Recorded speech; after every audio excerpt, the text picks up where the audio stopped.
시간을 생각하면서 좀 먼저 기도를 했으면 좋겠습니다.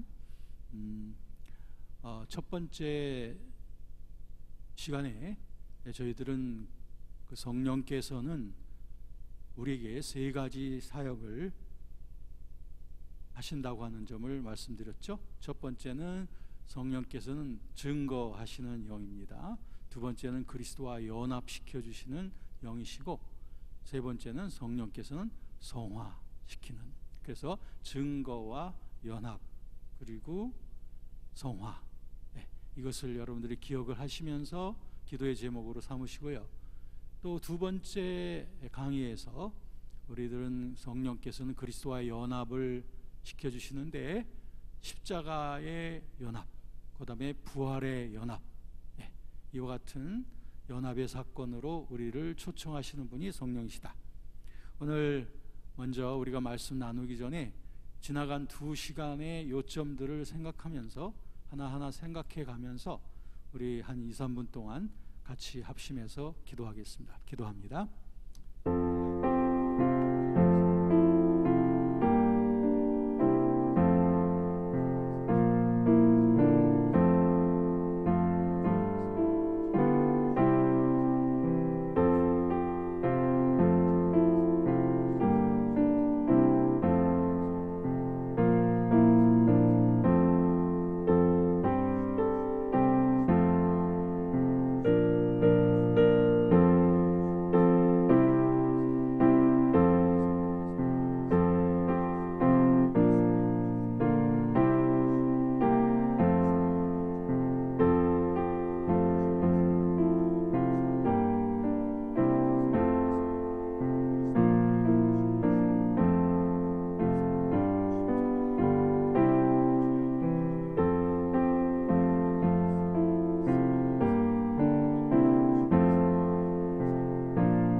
존귀하신 하나님, 감사합니다. 성령께서는 우리에게 확신을 주시는 증거의 영이심을 감사합니다.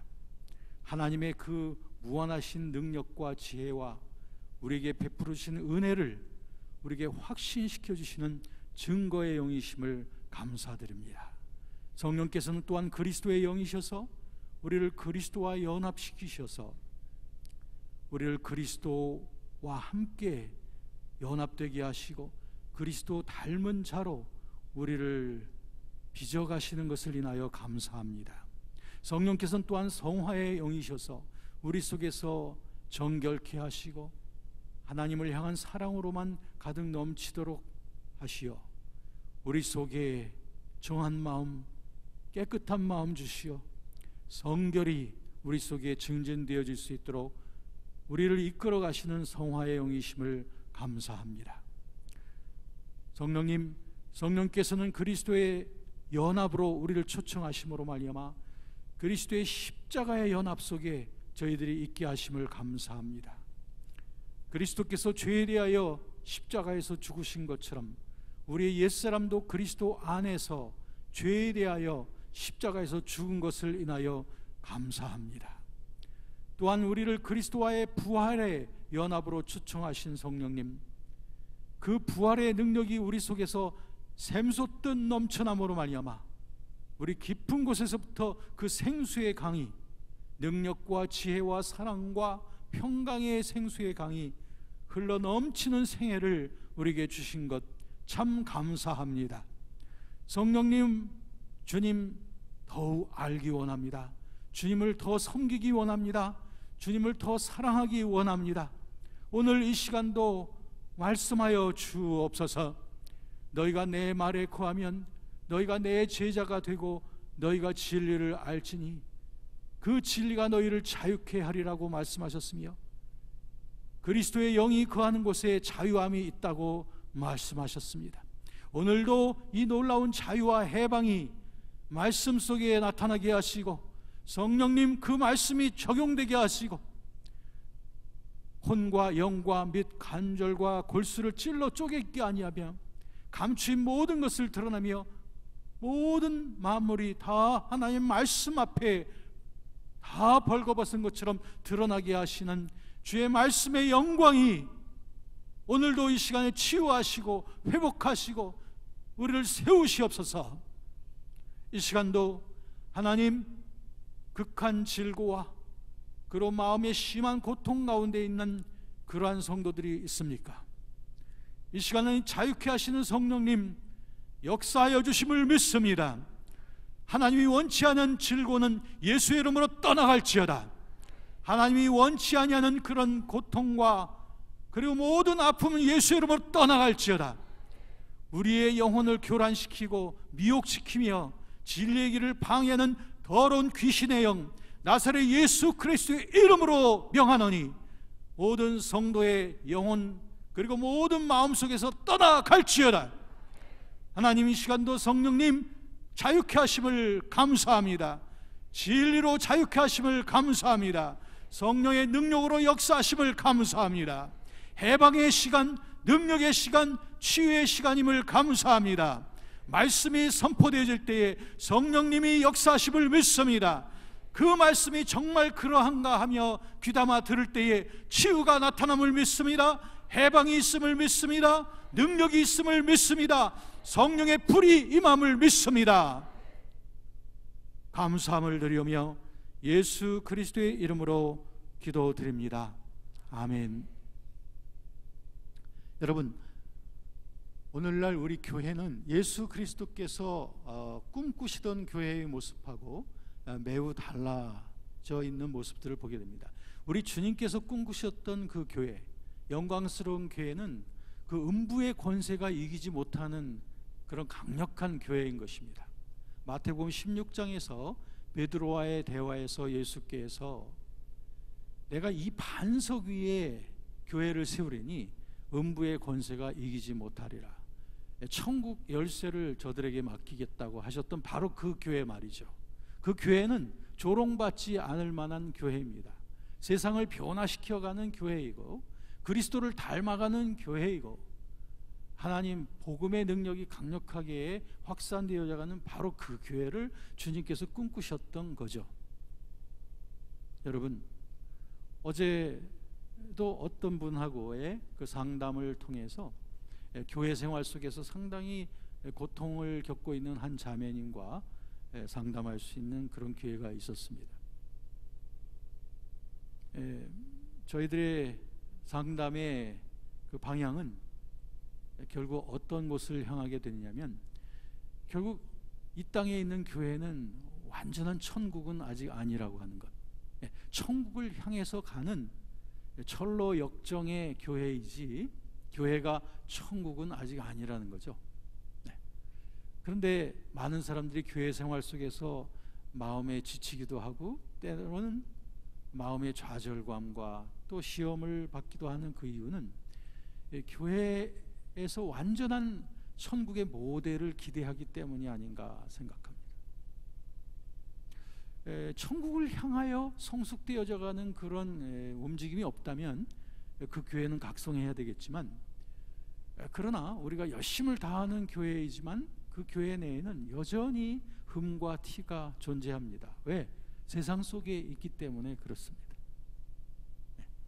우리의 이상적인 교회의 모델을 향하여 우리는 끊임없이 노력하며 가는 교회이지, 그렇기 때문에 우리 성도들이 교회 생활을 통해서 먼저, 무엇보다도 먼저 머리에 교회의 머리 대신 그리스도를 믿음으로 바라보면서 살아간다면 교회 내의 그 사람들로부터 겪는 그런 상처들, 또 대인관계 속에서 일어나는 여러 가지 좌절감, 이런 것들을 어느 정도 우리가 커버해 나갈 수 있으리라고 생각을 해요.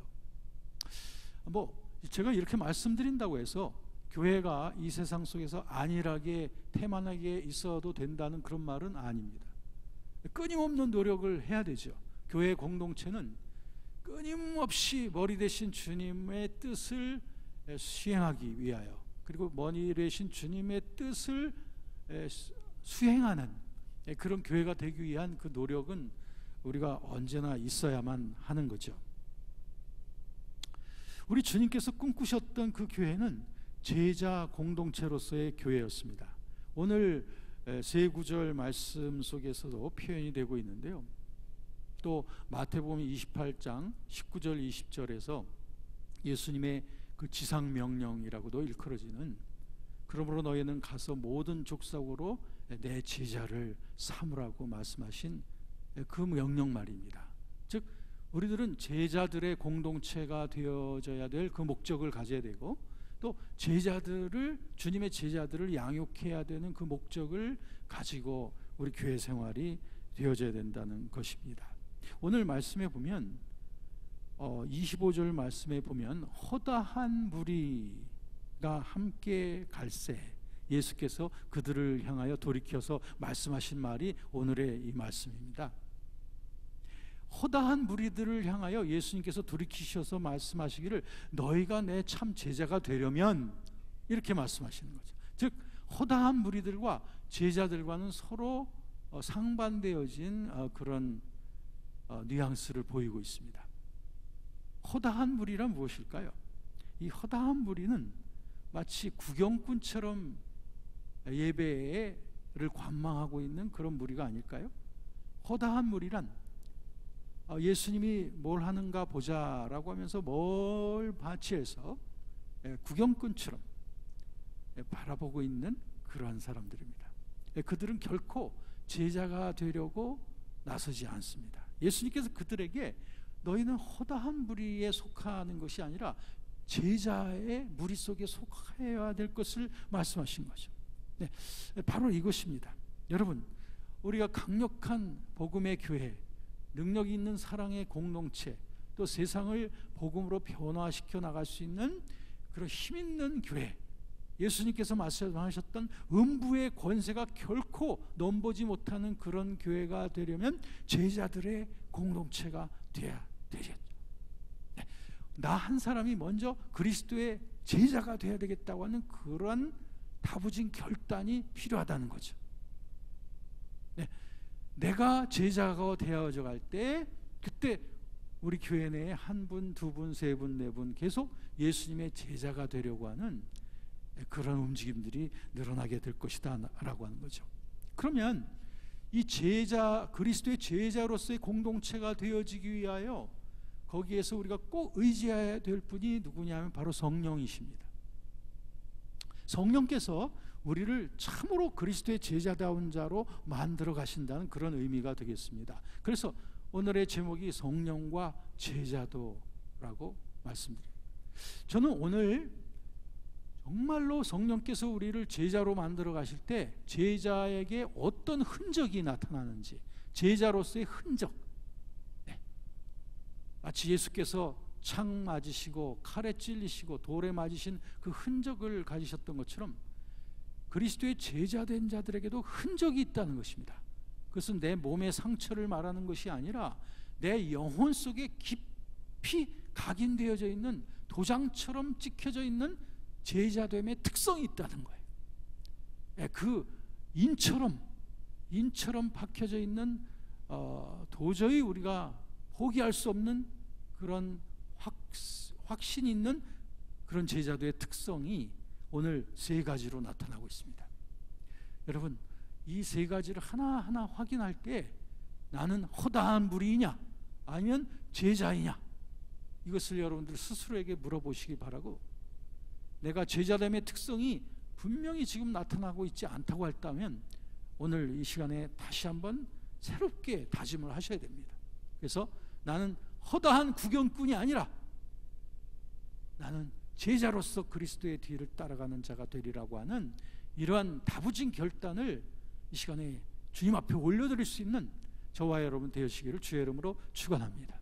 첫 번째는 성령님께서 이제 우리 안에 거하시고 우리를 그리스도와 하나 되게 하시는 연합의 체험으로 우리를 이끌어 오셔서 우리가 거듭났지 않습니까? 그것이 중생입니다.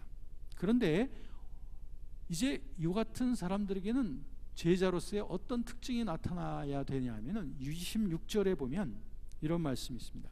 무릇 내게 오는 자가 자기 부모와 처자와 형제와 자매와 및 자기 목숨까지 미워하지 아니하면 능히 내 제자가 되지 못한다.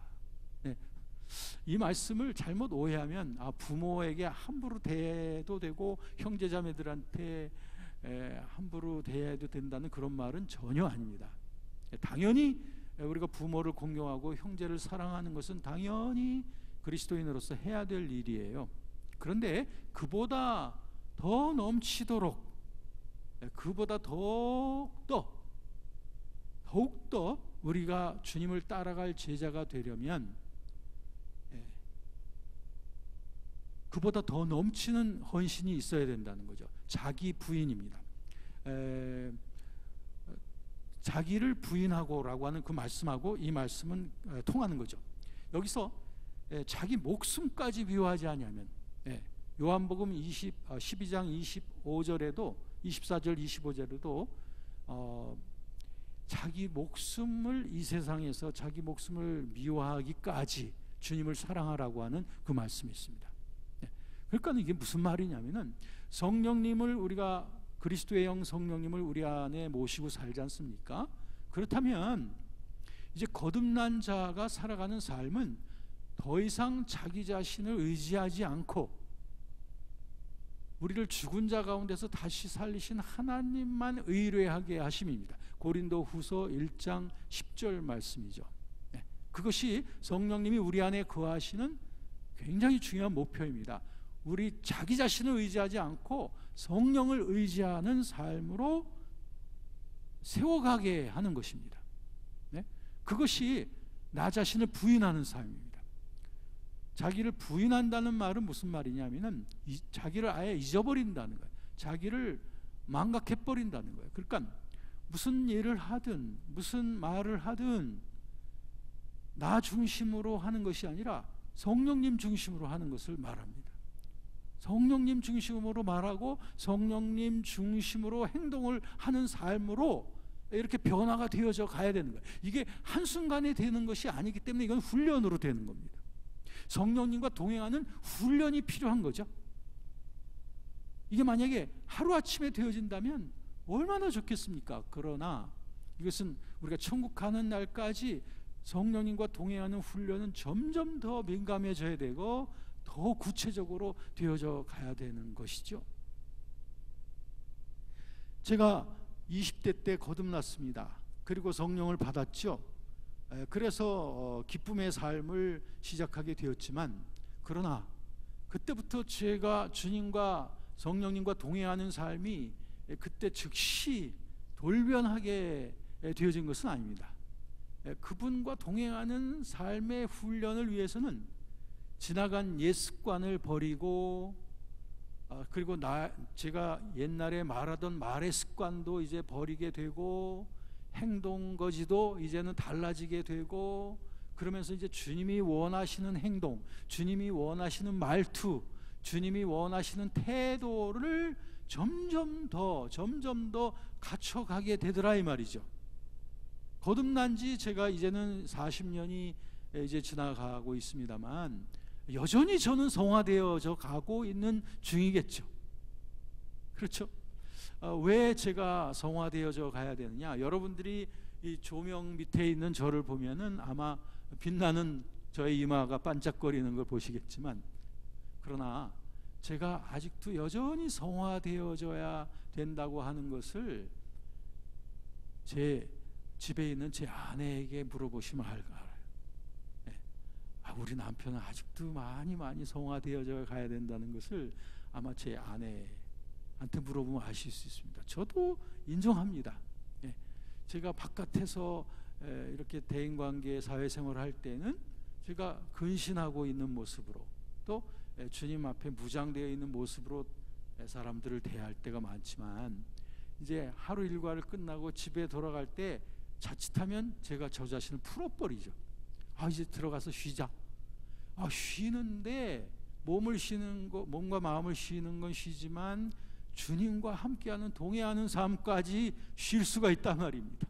그러다 보면 제 아내 앞에서 풀어진 저의 행동과 그리고 통제되지 않은 저의 언어, 이런 것들이 제 아내 앞에는 그냥 그대로 노출이 되는 거예요. 그래서 전 인정합니다. 진정한 성령 충만은 가정에서 이루어지는구나. 여러분들도 제 말에 동의하십니까? 진정한 성령 충만은 가정에서의 성령 충만입니다. 아마 가정에서 성령 충만한 것을 가족들한테 인정받을 수 있는 분이 계시다면, 그분은 정말 어디에서든지 성령 충만함을 인정받을 수 있는 분들이. 동의하십니까? 저도 그 말에 동의합니다. 그래서 가정에서 성령 충만해야 된다. 그렇습니다. 여러분, 성령 충만이란, 성령님과 동행하는 삶이란, 여러분도 아까 헌금의 제목 가운데 보니까 성령 충만하게 해주세요, 그런 기도 제목이 많이 있었는데, 그렇습니다. 여러분, 가정에서 성령 충만하시면 되는 거예요. 그럼 생각해 보십시오. 성령 충만이란 성령님과 늘 쉬지 않고 동행하는 삶을 통해서 나오는 건데, 그렇다면 사도 바울과 같은 이런 고백이 나오게 되는 거예요. 뭐냐면 베드로전서 4장 10절 11절 말씀에 보면, 내가 무슨 말을 하려면 주님이 주시는 말을 하고, 내가 무슨 섬김의 봉사를 하려면 하나님이 주시는 능력으로 한다 라고 하고, 골로새서 3장 23절에 보면 거기에 우리가 사람에게 하듯 하지 않고 무슨 일을 하든지 하나님께 하듯 한다 라고 되어져 있습니다. 골로새서 3장 17절 말씀에도 보면, 우리가 무슨 말을 하든지 무슨 일을 하든지 다 주 예수 그리스도의 이름으로 하여 하나님께 영광을 돌린다 라고 말씀하셨으며, 요한일서 2장 6절에 보면, 거기에도 보면은 우리가 주 안에 거한다고 하는 자는 주님이 행하시는 대로 자기도 행할지니라 라고 말씀하고 있으며, 빌립보서 2장 5절에도 보면 너희 안에 이 마음을 품으라, 곧 그리스도 예수의 마음이라고 했지 않습니까? 고린도전서 10장 31절에도 보면 너희가 무엇을 하든지 먹든지 마시든지 무엇을 하든지 다 하나님의 영광을 위하여 하라. 할렐루야. 그렇습니다. 이 모든 말씀은 바로 사도 바울이 성령님과 쉬지 않고 동행했던 사람이었다는 것을 우리가 확인할 수가 있는 것이고, 바울이 여러 각처에 있는 교회들을 향하여 이런 권면의 말씀을 하시는 그 이유를 보면은, 그것은 바로 모든 교회들이 다 성령님과 동행하는 교회들이 되어지라고 하는 그런 권면의 말씀이라는 것을 알 수가 있습니다. 그렇기 때문에 우리 신약 성경의 영적인 스탠다드, 영적인 표준이 무엇이냐면 바로 성령님과 동행하는 삶을 살아가는 교회인 것입니다. 그렇기 때문에 저와 여러분들이 성령님과 동행하는 삶을 살아가기 시작하면 이 말씀이 쏙쏙 들어오게 되어 있습니다. 말씀이 정말 나한테 주는 말씀처럼 적용이 되어져 가게 되어 있습니다. 그렇기 때문에 우리들의 영적인 표준을 거기에 맞춰야 됩니다. 그냥 내가 주일날 한번 교회 생활하는 것으로서 크리스찬의 모든 의무가 끝났다고 생각하시면 안 돼요. 내가 적어도 나는 반도 중앙교회에서 또는 이 교회 저 교회에서 이런 봉사도 많이 하고 있어, 그것만으로서 위로받으시면 안 됩니다. 그 모든 일과 예배의 모든 참석, 이것은 당연한 것이지만 그것 위에, 그것이 의무감으로서 되어져서는 아니 되는 것이고, 그 위에 주님과 동행하는 그 사랑과 기쁨의 표적이 있어야 돼요. 그 사랑 속에서, 그리고 그 주님과 동행하는 그 자원하는 마음 속에서 되어지는 봉사, 그리고 주님과 동행하는 그 기쁨 속에서 드려지는 예배, 이런 하나님께 드리는 제사는 이와 같은 기쁨과 감사함으로, 이 willingness, 자원하는 마음으로 드려지는 기쁨의 찬양과 예배와 봉사, 이것이 하나님께서 받으심직한 신령한 제사인 줄로 믿습니다. 네, 그렇습니다. 제자됨의 첫 번째 표적은 자기 부인이에요. self denial. 자기 부인, 자기를 잊어버리는 거예요. 갈라디아서 2장 20절에 여러분이 잘 아는 말씀처럼, 내가 그리스도와 함께 십자가에 못 박혀 죽었기 때문에 이제는 내 안에 내가 나를 다스리는 것이 아니라 그리스도께서 나를 사신다는 거예요. 이제부터 내가 육체 가운데 거듭난 자로서 육체 가운데 살아가는 오직 그 이유는 나를 사랑하사 나를 위하여 자기 자신을 버리기까지 하면서 내 안에 와 계셔서 나를 살아가시는 그리스도를 믿는 그 믿음 안에서 순간순간마다 살아간다. 이것이 바로 성령님과 동행하는 삶의 고백인 것입니다. 여러분, 이 성서적인 표준을 우리가 내버리고서 어디에서 그리스도인의 표준을 찾을 수 있습니까? 아니에요. 저와 여러분들이 이 성령님과 동행하는 이 그리스도인의 표준에다가 우리 삶을 맞추지 아니하면 내 영혼에 참된 행복, 영원한 행복이 없습니다. 조금 행복이 있지만 그 행복이 곧 사라지고 말아요. 기쁨이 조금 있지만 곧 사라지고 말아요. 평안함이 잠시 있지만 사라지고 말아요. 왜냐하면 주님이 기뻐하시는 그 표준에 나 자신을 맞추지 않았기 때문이에요. 그렇기 때문에 우리 주님 앞에 전적으로 헌신하여 주님께 붙잡혀 살아가는 삶, 그 삶을 저와 여러분들이 간절히 사모하셔야 되고 그 삶을 목표로 하셔야 돼요. 그때 우리들은 뺏기지 않는 기쁨, 그리고 소멸되지 않는 능력, 그리고 어떤 상황 속에서도 변치 않는 평안함, 위로, 이것을 언제나 맛보면서 살 수 있는 신령한 그리스도인이 되는 줄로 믿습니다. 네, 자기를 부인하는 삶이죠. 네, 저도 거듭날 때부터 이 자기 부인이라는 것이 무엇인지를 알기 시작했습니다. 왜냐하면 대부분 많은 분들이 거듭남 이후에 상당한 시간이 걸리고 나서 주님 앞에 자신을 몽땅 드리게 돼요. 그러니까 이건 사실 로마서 12장 1절에 형제들아 내가 하나님의 자비하심으로 너희를 권하니 너희 몸을 하나님이 기뻐하시는 거룩한 산제물로 드리라고 권면하고 있지만서도 하나님 앞에 자신의 몸과 삶을 산제물로서 드린 사람과 아직 드리지 않고 조금씩 주님 앞에 자신을 허락을 하면서 사는 사람하고는 전혀 틀려요. 여러분의 양심이 증거할 것입니다. 제가 여러분들에게 손들어 보라고는 하지 않죠. 여러분의 프라이버시에 관계되니까. 그러나 여러분 양심이 증거하고 있습니다. 나는 주님 앞에 완전히 나 자신을 헌신했는가 안 했는가? 여러분 양심이 지금 말해주고 있죠? 여러분 자신에게 그렇다, 아직 아니다 라고 지금 확인해주고 있지 않습니까? 바로 그거예요. 그게 바로 성령께서 여러분들에게 계속 촉구하시는 거예요. 주님 앞에 완전히 드려진 자라고 하는 그러한 그 확신과, 그리고 나는 주님 뜻이라면 무엇이든지 하겠다, 그리고 하나님이 원하시는 건 나도 원하고 하나님이 원치 아니하는 건 나도 원치 아니하며 주님이 원하는 것을 나도 하고 주님이 하지 말라는 것은 안 할 것이며 나는 주님을 위하여 살기도 하고 주님을 위하여 죽기도 할 것이다. 로마서 14장 8절이 말씀하고 있죠.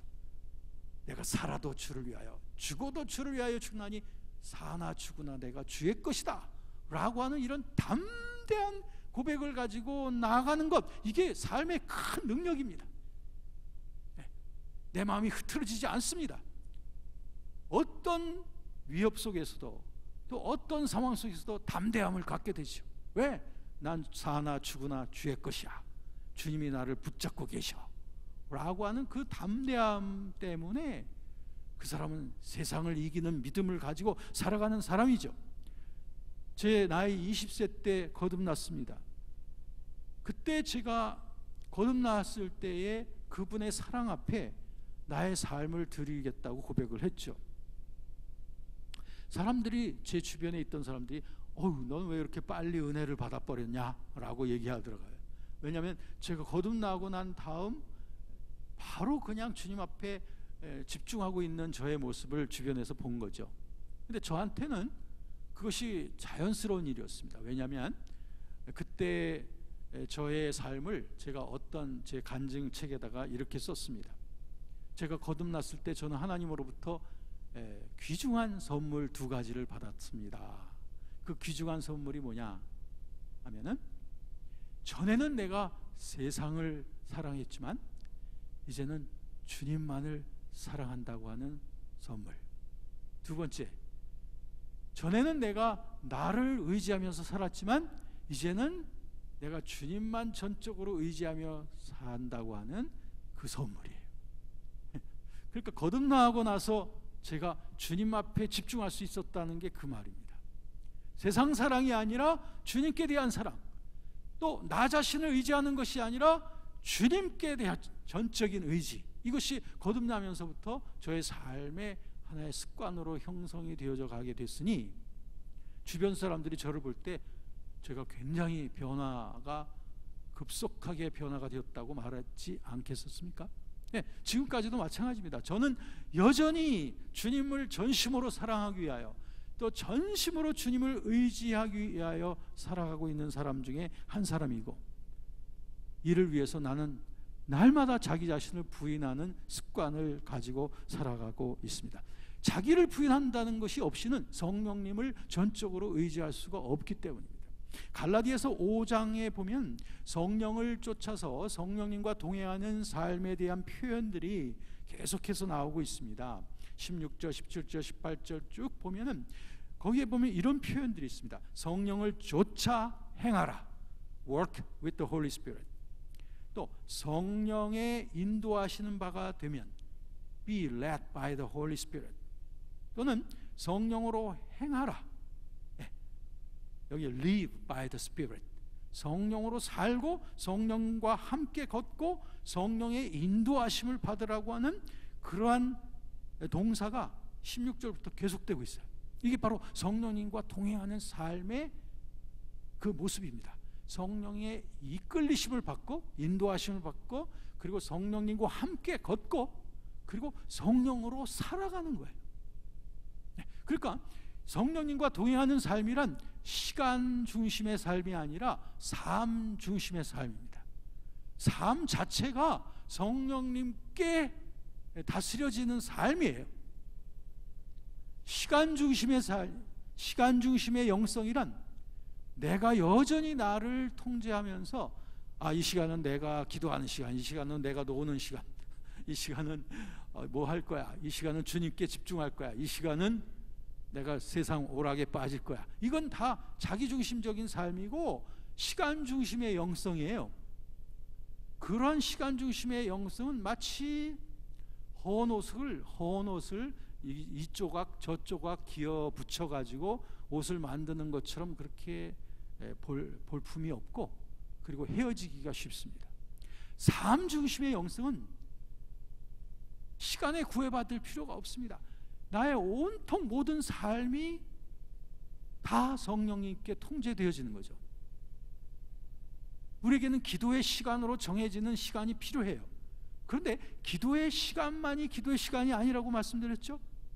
기도의 시간이 아닌 시간에도 기도하는 영성, 그게 삶 중심의 영성이라는 거죠. 더군다나 갈라디아서 5장에 있는 행하라, 걸으라, 인도하신다 라고 하는 그 표현은 다 현재형으로 되어 있습니다. 현재형, 이건 뭐냐면 이 헬라어에 있어서 현재형이라고 하는 것은 현재 진행의 의미도 갖고 있습니다. 이건 무슨 말이냐면 계속 성령님과 함께 걸어라, 계속, 또 성령님께 계속 인도함을 받으라, 그리고 성령님으로 말미암아 계속적으로 살아가라고 하는 그 말이에요. 현재 진행, 이게 바로 성령 충만한 삶의 모습이고 바로 제자됨의 첫 번째 흔적입니다. 나를 잊어버리고 성령님을 계속 생각하는 거예요. 주 그리스도의 왕 되심을 늘 인식하는 거죠. 이것은 마인드 컨트롤이 아닙니다. 이것은 주님께 대한 사랑을 갖고 있는 자들은 그 주님이 중심이 되어져 있는 그 인식을 내 마음속에서 계속할 수 있을 거예요. 그 인식을 가지고 계속적으로 살아가는 거예요. 그분의 인도하심을 따라. 이 세상 수도사들도, 또 금욕주의자들도, 또 도덕주의자들도 도달하지 못하는 이 영성의 가장 충만한 상태를 바로 거듭난 자들은 그리스도를 사랑하는 자들은 바로 성령을 통해서 이루어져 가게 되는 거죠. 그렇기 때문에 로마서 8장 4절에 보면 율법이 이루지 못하는 그 율법의 요구를 성령의 법을 통해서 살아가는 자들은 충분히 이루면서 살아간다는 거예요. 네.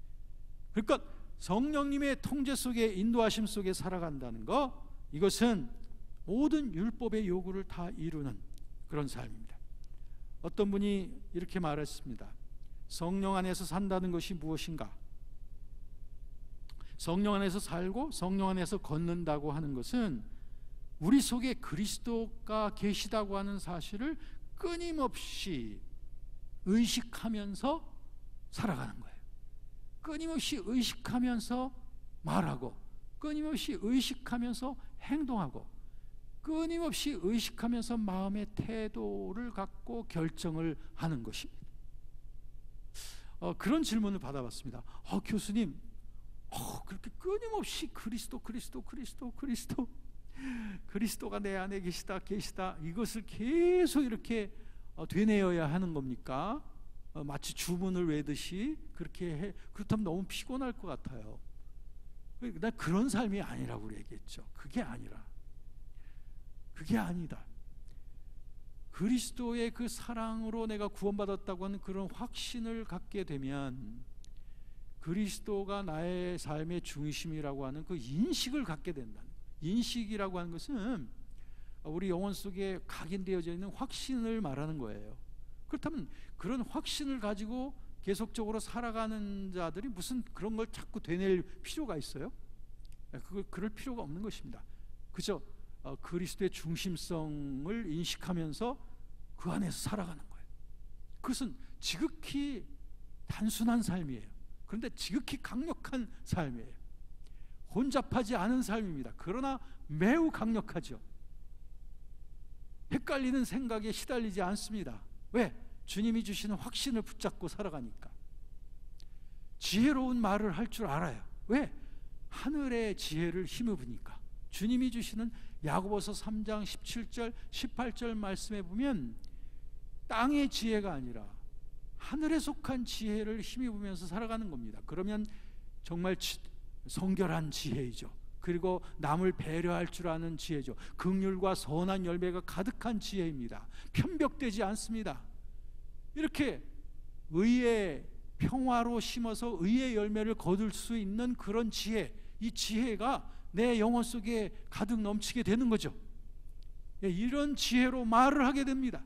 그렇기 때문에 사람들에게 상처를 주는 게 아니라 사람들을 세워주고 북돋아주고 사람들을 격려해주고 항상 화평의 일을 도모할 줄 아는 이런 성령이 주시는 예언이 그 사람의 입을 통해서 아름다운 예언들이 언제나 퍼져나감으로 말미암아 이런 사람들을 통해서 교회가 사랑으로 하나가 되어지고 말씀 안에서 더욱더 굳게 서가게 되는 줄로 믿습니다. 너무너무 사모하게 됩니다. 성경 고린도전서 14장에 보면 방언 말하기를 금하지 말고 예언하기를 사모하라고 말씀하셨죠. 14장 39절 말씀에 예언 말하기를 사모하라. 성령께서 주시는 그 예언을 말하는 겁니다.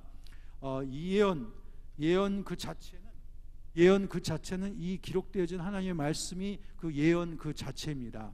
그런데 성령이 주시는 예언의 은사가 있죠.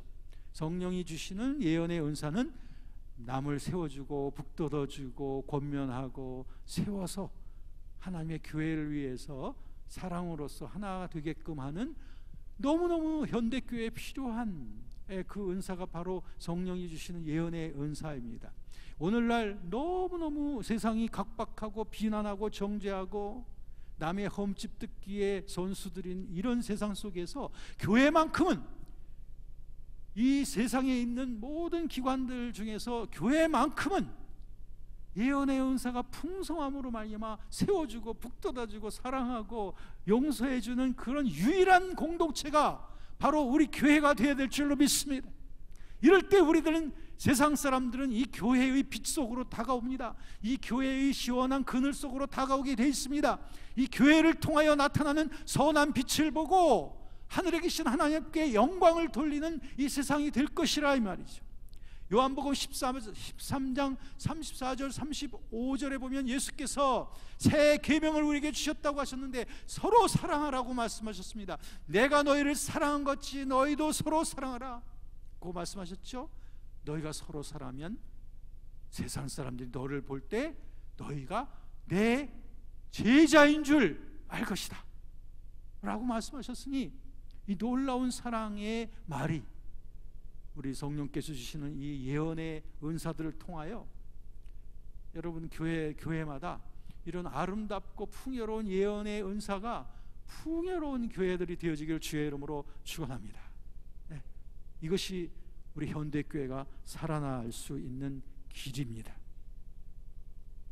그렇습니다. 성령님의 그 임재 속에서 살아가게 될 때에 우리의 마음의 기능들이 성령님께 붙잡혀 가게 되어 있습니다. 우리의 생각과 감정과 의지가 성령의 뜻과 그 인도하심의 통제 속에 들어가게 돼요. 그러면 내 마음의 모든 기능들이 다 성령님께 붙잡혀지게 되는 겁니다. 나의 감정도 성령님께 통제되어지고, 나의 생각의 기능도 성령님께 통제되어지고, 그리고 내가 의사결정을 하는 의지의 기능도 성령님께 통제가 되어지는 거예요. 그래서 내 모든 마음의 기능들이 성령님이 거하시는 성전으로서 다 통치가 되어집니다. 그래서 고린도전서 3장 16절 말씀에 있는 대로 너희는 너희가 하나님으로부터 받은 바 성령께서 거하시는 성령의 전인 것을 너희들이 알지 못하느냐? 라고 말씀하신 것처럼 성령께서 우리를 성전 삼고 거하심으로 말미암아 나의 모든 기능이 다 성령님의 통치 아래 들어가게 되는 거죠. 이것이 바로 제자됨의 첫 번째 표적, 자기 부인의 흔적입니다. 자기를 부인하면서 살아가는 거예요. 놀랍지 않습니까? 21세기 현대 세계에 이런 놀라운 영적 생활이 가능하다는 것이 너무나 신기하지 않아요? 너무나 놀랍지 않습니까? 나 자신을 잊어버리고 살 수 있다는 이 특권이 바로 그리스도인들에게 있는 거예요. 왜? 내가 중심된 것이 아니라 이제 그리스도의 영이신 성령께서 나의 삶의 주인으로서 대치된 삶이 가능하다. 할렐루야! 이것이 21세기 이 과학세기에 우리가 누릴 수 있는 크리스천의 초월성입니다. 첫 번째 표적, 자기 부인이에요. 두 번째는 무엇이냐면 성령께서 우리 안에 오셔서 우리를 초대하시는데, 바로 그리스도와의 연합으로 초대를 하시는데, 그리스도와의 연합으로 초대를 한 자들에게 나타나는 것은 뭐냐면 십자가의 고백입니다. 오늘 말씀해 보면 능히 십자가를 지고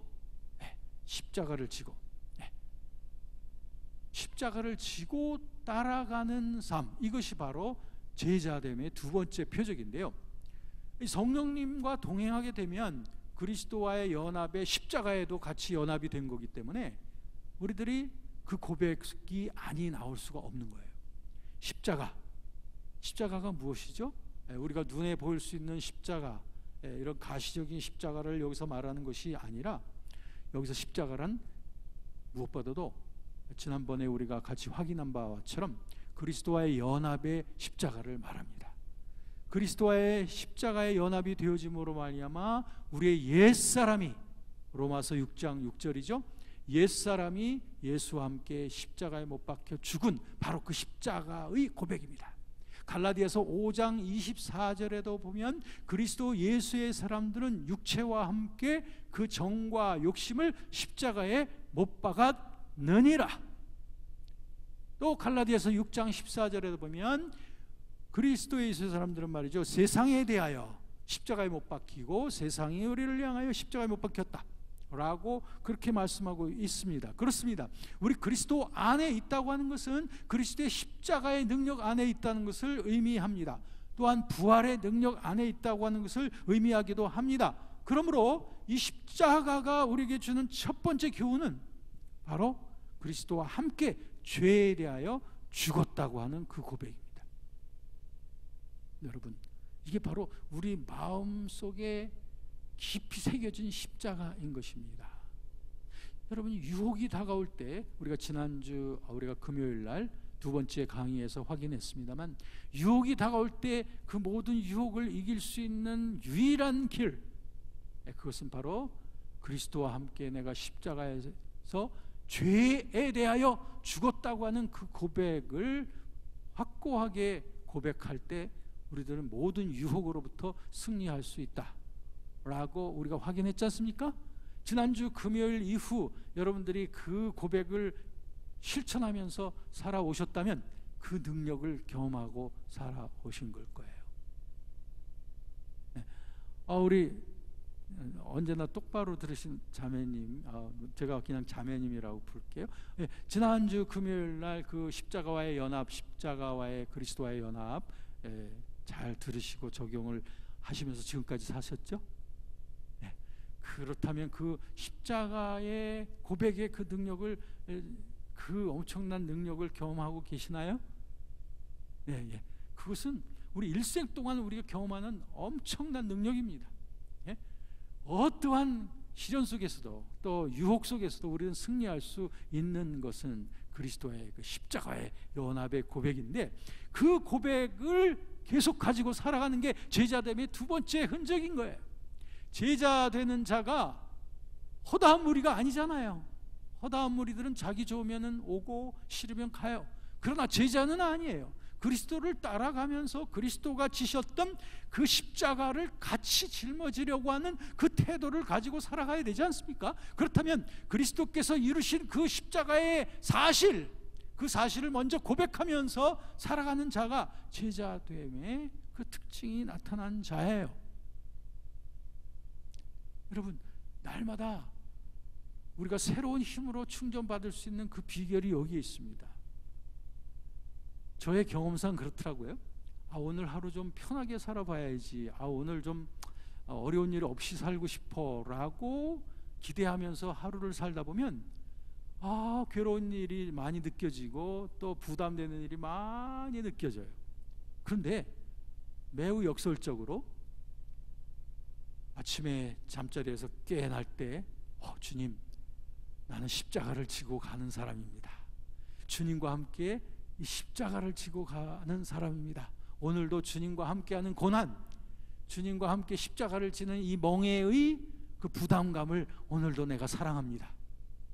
내가 주님처럼 그런 무거운 십자가의 무게는 아닐지라도 제가 감당할 수 있는 그 십자가의 무게를 오늘도 기쁘고 지고 살아갈게요.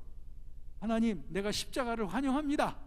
주님과 함께 받는 고난도 환영합니다 라고 하면서 아침을 시작하게 되면 그날 너무너무 모든 일들을 다 감당할 수 있고 아무런 스트레스도 없고, 그리고서 하루 일과가 끝나고 나서 보면 정말 그날 많은 일들을 했음에도 불구하고 또 수많은 사람들을 만났음에도 불구하고 내 영혼은 여전히 주님과 함께 머물러 있는, 주님과의 그 임재 속에 있다고 하는 그 만족감을 얻게 되곤 하더라고요. 여러분들도 그러실 거예요. 이순신 장군이 하셨던 말씀도 있죠. 살고자 하는 자는 죽을 것이지만 죽고자 하는 자는 살 것이다 라고 하는 말도 했듯이 우리가 그렇습니다. 예수께서 말씀하셨듯이 자기 영혼을 위해서 얻으려고 하면 잃어버릴 것이고, 나와 복음을 위하여 자기 영혼을 잃어버리려고 하면 얻어질 것이다. 바로 그 말씀입니다. 여러분, 그렇기 때문에 우리들은 자꾸 채우려고, 얻으려고, 그리고 만족하려고, 더 즐거워지고 편해지려고 하면 안 됩니다. 그리스도인들은 하루를 시작할 때 십자가의 고백으로 시작을 해야 돼요. 그리고 자기 부인의 그 정신을 가지고 성령님과 함께 시작을 하는 거예요. 그리고 그리스도를 위하여, 복음을 위하여, 또 복음 하나님의 사랑을 위하여 어떤 고난이 내게 오면 그 할렐루야 해야 됩니다. 베드로전서 4장 14절 말씀하면 너희에게 그리스도의 그 로마니아면 고난이 있으면 온전히 기쁘게 여기라고 했습니다. 왜냐하면 영광의 영, 하나님의 영이 너희 위에 계시기 때문이다. 그리스도의 그 고난이 나에게 올 때 그것은 하나님의 영광의 영이라는 것입니다. 그리스도의 복음을 위하여 받는 고난, 번거로움, 이 모든 것은 영광스러운 영이라고 하는 것입니다. 산상수훈 마태복음 5장 3절부터 있는 그 산상수훈의 팔복의 말씀의 마지막 9절 10절에 보면 너희가 내 이름을 위하여 온갖 핍박을 당하면 너에게 영광이 있다, 너에게 하늘의 상급이 있다라고 말씀하시면서 팔복의 마지막 클라이막스는 그리스도와 함께 고난을 받는, 거기에 영광의 표준이 맞춰져 있는 것을 보게 되는 겁니다. 그렇습니다. 우리도 거기에다 맞춰야 돼요. 내가 거듭났지 않습니까? 그리스도의 그 생명, 그리스도의 죽음 때문에 내가 거듭났지 않습니까? 나는 이제는 내가 사는 것이 아니라 그리스도께서 사는 것이고, 나를 위하여 사는 것이 아니라 나를 위하여 자기 자신을 버리시기까지 나를 사랑하신 바로 그분을 위한 삶이 시작된 것 아니겠습니까? 그렇다면 이제는 사나 죽으나 그리스도를 위하여 사는 자라면 당연히 그리스도께서 겪으셨던 그 십자가와 그 고난이 나의 양식이 돼야 되는 거예요. 고난이 없기를 기대하면 안 됩니다. 그리스도와 함께하는 고난 속으로 우리는 초대를 받은 것입니다. 그리스도께서 우리에게 고난을 함께 우리가 참여하게 하기 위하여 그리스도께서 우리에게 본을 먼저 보여주셨다라고 말씀하지 않습니까? 그러면 우리에겐 고난이 있습니다. 고난이 있어야 돼요. 고난을 환영하셔야 됩니다. 그리스도와 함께 담는 복음 때문에 받는 고난을 영광스럽게 여기셔야 될 줄로 믿습니다. 그러면 아무것도 우리를 넘어뜨릴 수가 없어요. 모세가 애굽에서 받는 잠시 잠깐의 그 죄악의 낙보다도 하나님의 백성과 함께 겪는 그 고난을 더 즐거워했다고 합니다. 여러분, 이것입니다. 잠시 죄악의 낙을 누리는 것보다는 그리스도와 함께 고난받는 것을 더 기쁘게 여길 줄만 알면 우리들은 고난과 핍박과 시련 속에서도 자유로울 수가 있으며 기뻐할 수가 있습니다. 이것이 삶의 진리이고 그리스도인들이 사는 길입니다. 우리의 행복은 바로 십자가를 고백하는 데서부터 시작이 되는 거예요. 이제 마지막으로 세 번째 표적이 있습니다. 마지막 세 번째 표적은 뭐냐면 바로 주님을 따라간다는 거예요. Follow Jesus. 주님을 따라가는 것입니다. 그러니까 자기를 부인하고 십자가를 지고 그 다음에 그리스도를 따라가는 것이 이것입니다. 이 세 번째 표적은 무엇이냐면 우리 안에 성령님이 계시고 성령님께서 우리를 그리스도 닮은 자로 만들어 가시기 위하여 우리를 성화시켜 가셔요. 그리고 성령께서 우리에게 계속적으로 우리를 이끌어 가시는 삶의 방향성이 있습니다. 성령님은 우리 안에 오셔서 자신의 의지를 가지고 우리를 이끌어 가셔요. 우리를 계속 끌어가려고 하시는 방향이 있다는 거죠. 그 방향이 있는데 그 방향이 어떤 방향이냐 하면은 바로 예수님이 가신 그 길의 방향을 성령께서는 우리에게 초청하시고 계시는 거예요. 자, 우리 안에 이제 로마서 8장 28절 말씀하면 거기에 하나님을 사랑하는 자 곧 그 뜻대로 부르심을 입은 자들에게는 모든 것이 합력하여 선을 이룬다고 했을 때 여기에서 선이라고 하는 것은 뭐냐면 우리의 거룩함을 말하는 것이고 이 선이라고 하는 것은 하나님의 뜻의 온전한 구현을 말하는 것인데 그 선을 향하여 합하여 모든 것을 다 맞춰 가신다는 거예요. 이게 굉장히 신비로운 말씀이에요. 우리 삶에 퍼즐 조각들이 있거든요. 우리가 살아가다 보면 여러 가지 모호한 일들이 많아요. 즉 잘 풀리지 않는 문제들이 있죠. 그리고 난 이렇게 하려고 했던데 왜 이렇게 됐나, 뭐 이렇게 갈등이 일어나는 것도 있어요. 대인관계 속에서도 퍼즐 조각이 많고요. 우리 사업에 있어서도 퍼즐 조각이 있고 공부하는 학생들에게도 잘 맞지 않는 퍼즐 조각들이 있습니다. 또 우리 가정에도 퍼즐 조각이 있어요. 여러분들도 아마 가정에 난잡하게 흐트러져 있는 퍼즐 조각을 맞추지 못해서 그것 때문에 고민하시는 분들이 계실 겁니다.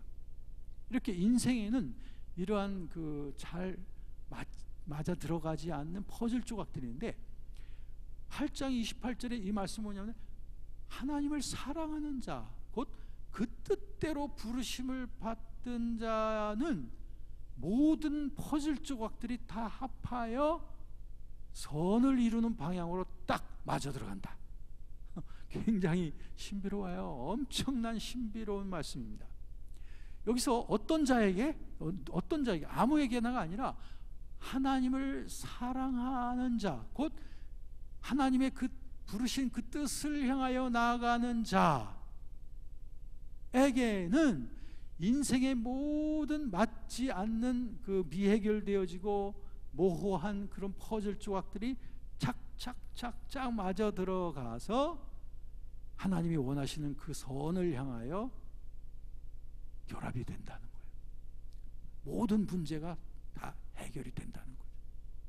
그러니까 여기서도 또 오해하면 안 돼요. 내가 원하는 대로 해결된다는 게 아니고 하나님의 선을 향하여 해결이 된다는 거예요. 이건 전혀 틀려요. 내가 원하는 대로, 내 욕심대로, 내 허영대로 이것이 이루어진다면 이건 기복주의입니다. 기복사상이에요. 하나님의 선, 하나님의 축복이란 그게 아니라 하나님이 원하시는 뜻, 즉 우리의 거룩함, 또 하나님의 뜻을 이루는 삶, 이거에 하나님의 뜻이거든요. 이게 선이거든요. 이 방향을 향하여 맞아 들어간다. 누구에게? 하나님을 사랑하며 하나님을 따라서 살아가는 자인 겁니다. 할렐루야. 이게 바로 만사형통인 것입니다. 만사형통의 참다운 의미는 바로 그거예요. 여러분, 삶의 모호성 때문에 고민하고 계신가요? 가정에 맞지 않는 퍼즐 조각 때문에 고민하고 계신가요? 또 여러분의 인생에 있어서 불확실한 모호한 내일의 일들 때문에 두려워하고 계신가요? 이 모든 것이 지금 흩어진 퍼즐 조각입니다. 이제 이것을 맞추려면, 이것을 맞춰서 완전한 그림이 나오려면 하나님을 사랑하는 자, 곧 그분의 뜻대로 나아가는 이 의지의 결단이 있어야 되고 여러분들의 이 단단한 노력이 있어야 됩니다. 이게 먼저 있어야 됩니다. 그 방향을 향해서 여러분들이 결단하시고 그 일을 위해서 여러분의 삶의 에너지를 투자해 나가면 반드시 여러분들의 모든 것들이 맞아 들어가게 돼 있고요. 그 맞아 들어가서 착착착 맞아 들어가서 결국엔 하나님의 완전한 의와 선을 향하여 맞아 들어가게 돼 있습니다. 할렐루야. 이게 형통의 삶입니다. 그 일을 지도하시는 분이 우리 안에 계시는 성령님입니다. 성령께서는 우리에게 많은 감동을 주시면서 때로는 꿈을 통해서도, 때로는 예언을 통해서도, 때로는 환상을 통해서도, 때로는 삶의 시련을 통해서도, 때로는 신앙의 선배를 통해서도, 때로는 예배 시간에 하나님의 말씀을 통해서도 우리에게 교훈을 주시고 이 진리를 계속적으로 교훈해 가시는 분이 바로 성령이십니다. 성령께서는 나를, 예수님을 따라가는 자가 되게 하시려고 우리에게 교훈을 하신다는 거죠. 2차 세계대전 때의 그 아름다운 삶을 이제 희생하게 되어서 순교를 했던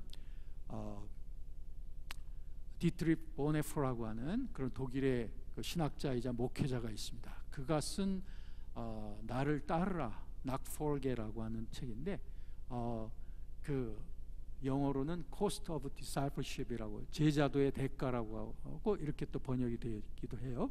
그 책의 내용을 보면 바로 이 내용이 아주 잘 나와 있습니다. 그리스도인은 주님을 따라가는 자라는 거죠. 모든 일에 있어서 작은 그리스도로서 그리스도를 따라가는 태도, 그리고 그리스도를 닮아가는 말과 행실, 이것을 경주해 나가는 자들이 바로 그리스도인이고 그 일의 지도자가 되시는 분이 바로 성령이신 겁니다. 우리도 거기에다 맞춰야 돼. 그러므로 우리가 성령님께서 이끌어 가시는 그 완전한 선을 향하여 나아가는 퍼즐 조각이 완전히 맞는 삶을 즐겨 나가려면 우리의 목표를 분명하게 맞춰야 됩니다. 첫째는 그리스도를 맞춰야 돼요. 그리스도처럼 나도 성화되어지고 그리스도와 같은 일을 하겠다고 하는 그런 목표를 가지셔야 됩니다. 아유, 어떻게 목사님, 저 같은 사람이 어떻게 그런 삶을 목표로 할 수 있어요? 아유, 저는 아니죠. 아니에요. 그건 여러분 생각입니다.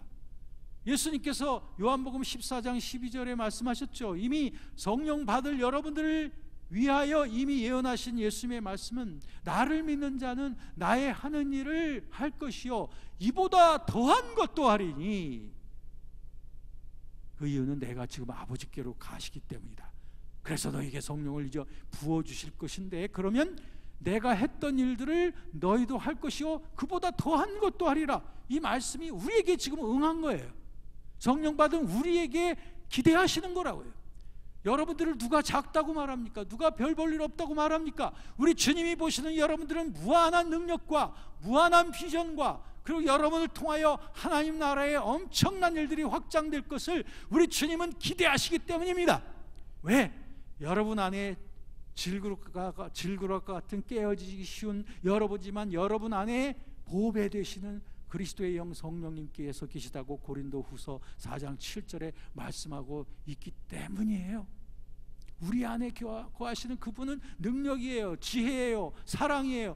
그분은 평안이고 모든 것을 할 수 있는 능력의 주인이 우리 안에 거하시기 때문에 내가 그분께 순종하고 그분의 인도하심을 따라 살아간다면 우리의 삶 속에 주님의 능력과 지혜와 사랑과 그리고 주님의 평강의 메신저들이 되어지는 것, 이것이 우리들의 삶의 의무인 줄로 믿습니다.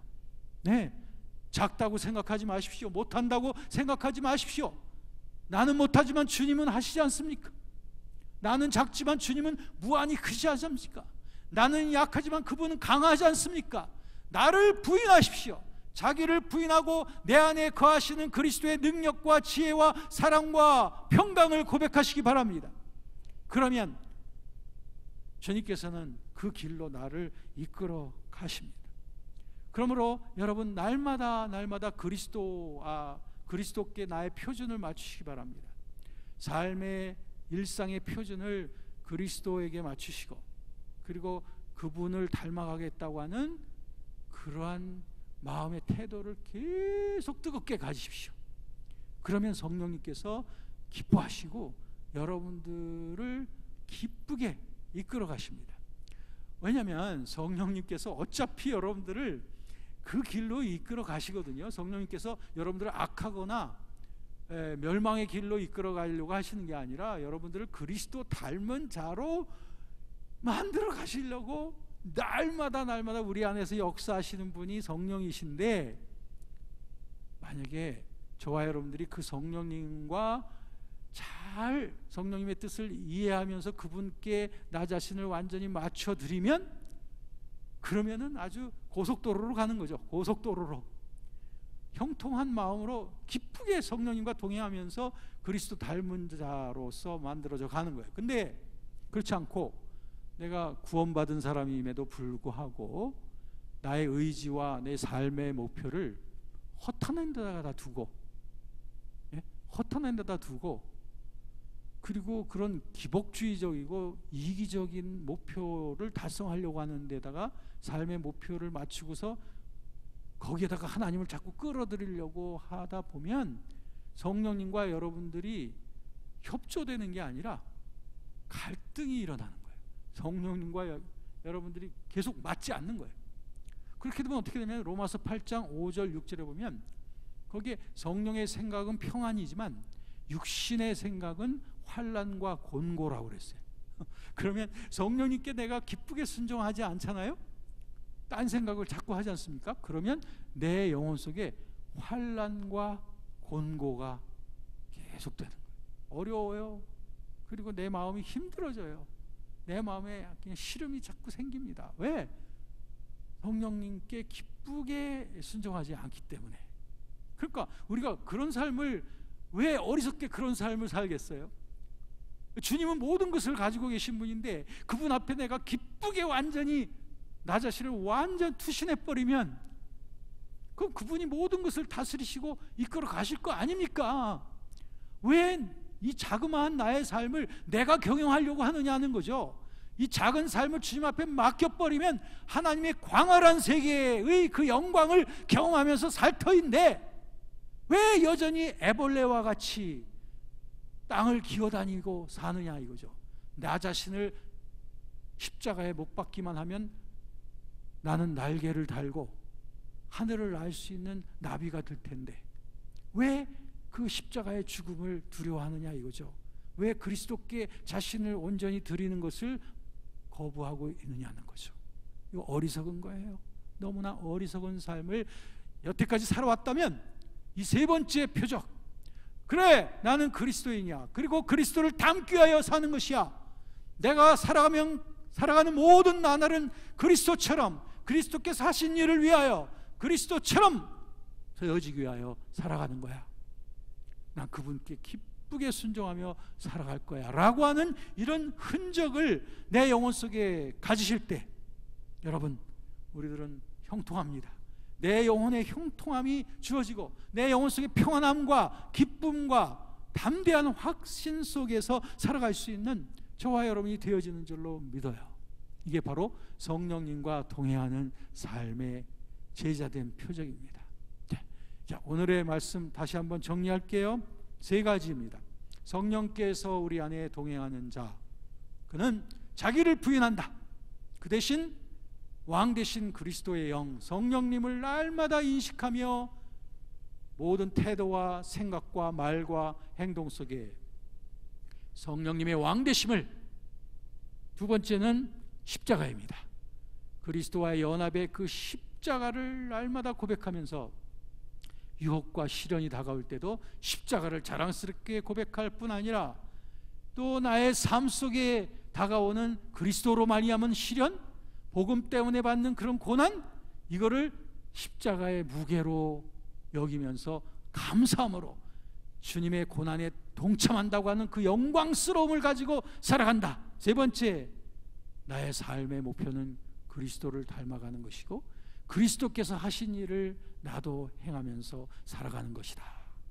이런 흔적, 이 세 가지 흔적을 가지고 나갈 때 성령님 우리 안에서 춤을 추시며 우리 안에 성령 충만함이 잃어버리지 아니할 것이며 날마다 더 깊은 영적 교제 속에 끌려 들어가는 그런 신령한 우리의 삶, 능력 있고 영향력 있는 우리의 삶이 되어질 것이며 이러한 사람을 통해서 그리스도께서는 당신이 하셨던 일을 하실 것이며 세계 복음화의 완수를 위하여 이런 사람들을 통하여 성령의 놀라운 능력으로 나타날 것이며 이런 사람들을 통해서 나타나는 그리스도의 놀라운 사랑이 말로만이 아니라 행함과 진실함으로 나타남으로 말미암아 온 세상에 그리스도를 아는 냄새를 드러낼 수 있는 영향력이 있는 크리스찬, 성령 충만한 크리스찬, 권능 있는 크리스찬, 바로 저와 여러분의 삶이 되어지기를 우리 주님께서 원하시는 줄로 믿습니다.